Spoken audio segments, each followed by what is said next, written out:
Why do parents use pet names and nicknames in place of key body parts that a child needs to know in respect to body safety?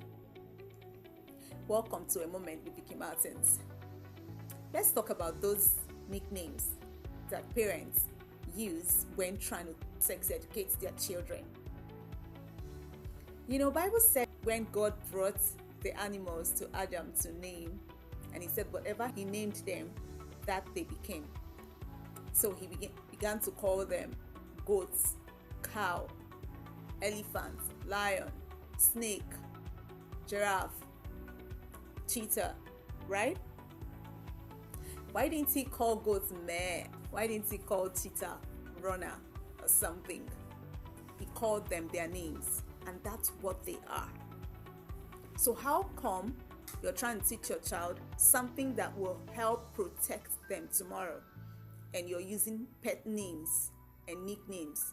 Meanwhile, the perpetrator, the abusers out there, don't use pet names and nicknames. They call them by their names, what they really are. So, you want to teach the body parts and you're saying head, shoulders, knees and toes. What happened to you saying the breasts, the buttocks, the penis? Why do we end up mentioning eyes, ears, mouth, nose, and then when we come to these core parts, we call them pee-pee, we call them cookies, we call them a lot of things, Ntanta and the rest of. Please just drop some of those names in the comment section.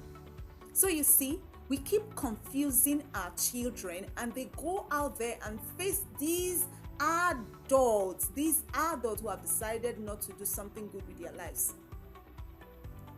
They go there to face them, and they use the appropriate word to entrap them.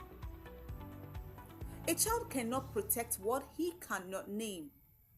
So what's the right thing to do? The right thing to do is to name the parts appropriately and let the child understand that these are my private parts, these are my personal belongings. When I'm coaching preschoolers on private parts, I most times use the word personal belongings because they understand the place of personal belongings like toothbrush, like panties, like towels, those personal belongings. So I use it to illustrate those parts of their body that they cannot share, the same way they cannot share their toothbrush with anybody, same way they cannot share their towels with anybody. I teach them their breast, buttocks, penis, vagina is their personal belonging. Nobody is permitted to touch without permission.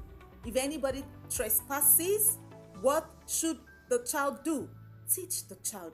You need to let them know. You need to re-echo it over and over, and not just remembering to teach them when there is a saga online. A few months ago, there was an uproar of violence, domestic violence, sexual abuse on minors and the rest of it, and some parents might just use that heat of the moment to teach the child, and then after that moment you go back to your slumber zone until maybe another time when such thing plays out. Sex education is not something that you just say once, that you just educate once. You need to re-echo until it sinks in your child. So if you're still part of those person using pet names and nicknames to teach your child, you are part of a problem.